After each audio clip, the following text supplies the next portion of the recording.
Pero bueno, estamos en la zona desconocida acá con el gran Henry Hellenser. ¿Cómo estás, Henry? Bienvenido. ¿Qué tal? Buen día. De adelanto, ¿no? Tenemos que hacer un adelanto.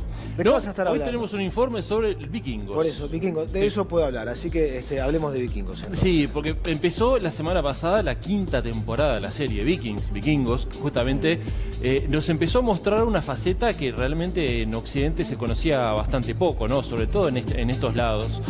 ¿Por qué?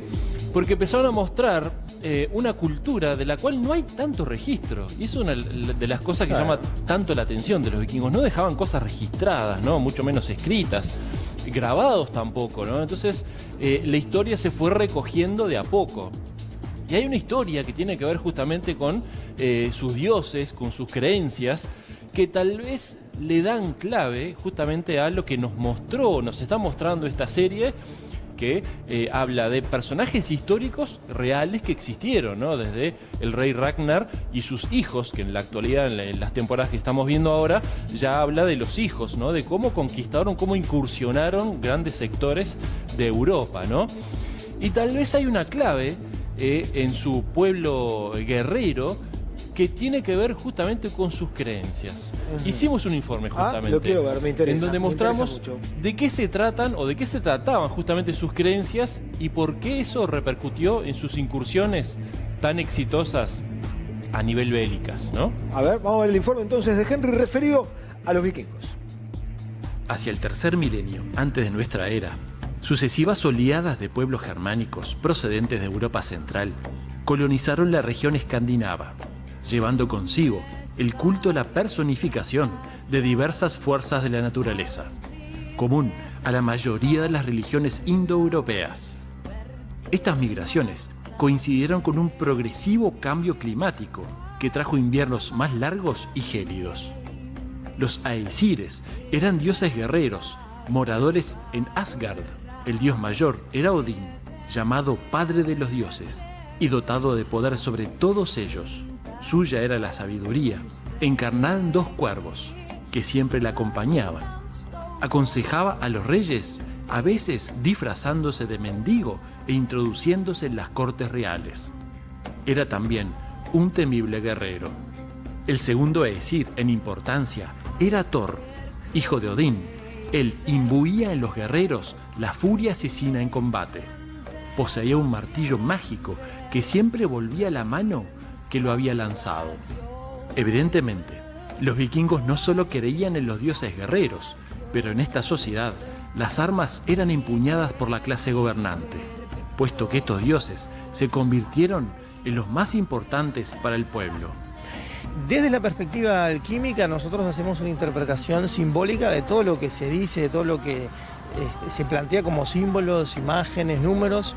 Por ejemplo, en el Valhalla hay 540 salones, ¿no? Esos 540 salones nosotros los interpretamos como un número 9, que nos está hablando del número de lo que se llama en la alquimia el iniciado, es decir, aquel que hace un gran trabajo sobre su crecimiento personal, y todos los dioses van a estar representando fuerzas interiores que la persona tiene que conectar, ¿no? Si un hombre moría en combate, iba al Valhalla, donde los muertos luchaban de día y al anochecer sus heridas se cerraban. Entonces se reunían en un gran banquete presidido por Odín y atendido por las valquirias. Las mujeres o los hombres que fallecían de muerte natural iban al submundo, donde reinaba Hel.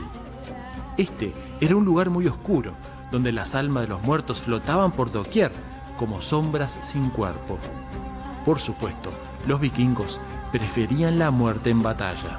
Era como la muerte más honorable, más elevada, ¿no?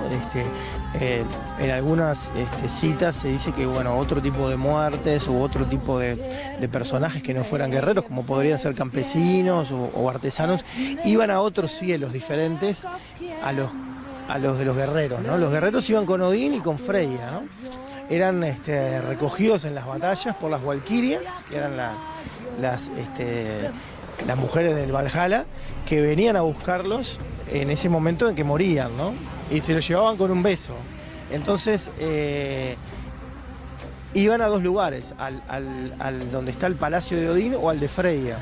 Se dice que eran dos tipos de guerreros, ¿no? Los guerreros más ofensivos eran los de Odín y los defensivos eran los de Freya, lo cual es interesante para entender lo que es las dos energías, ¿no? Lo que llamamos a veces el yin y el yang, o la energía masculina hacia afuera y la energía femenina hacia adentro, ¿no? ¿Cuánto de su mitología o de su creencia espiritual influyó en que sean un pueblo tan bravo?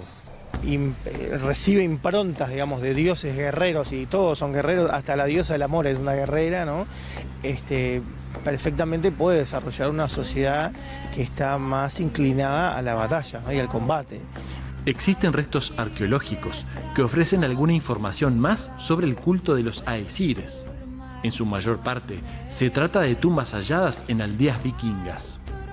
Allí pueden encontrarse con numerosas sorpresas, desde restos de caballos hasta pequeñas joyas, como un amuleto con la conocida representación del martillo de Thor. Eso indica el alto grado de convicción en la existencia de una vida después de la muerte. Marineros muy expertos, navegantes incansables, temidos por doquier, los pobladores del norte, procedentes del frío, entendieron la divinidad a la medida de la propia fuerza, de la propia brutalidad. Entre ellos, los conceptos del mal y de la muerte se fueron asociando al frío, a la oscuridad de los largos inviernos y al propio norte, la morada de los hielos oscuros. El bien, sin embargo, era para ellos las fuerzas contra los que combatían para conquistarlas. La luz del sol, lo cálido, las tierras feroces.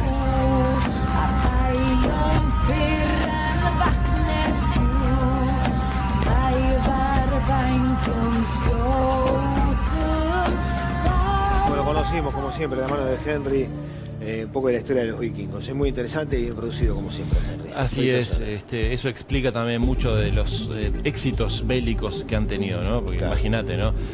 Había una deshonra si morías tranquilo en tu casa, mientras que si morías en combate, batalla, claro, era todo un honor, además de todo lo que pasaba después de la vida, de la muerte, ¿no? Por supuesto. Bueno, como siempre, muchas gracias, Bueno, un Henry. placer.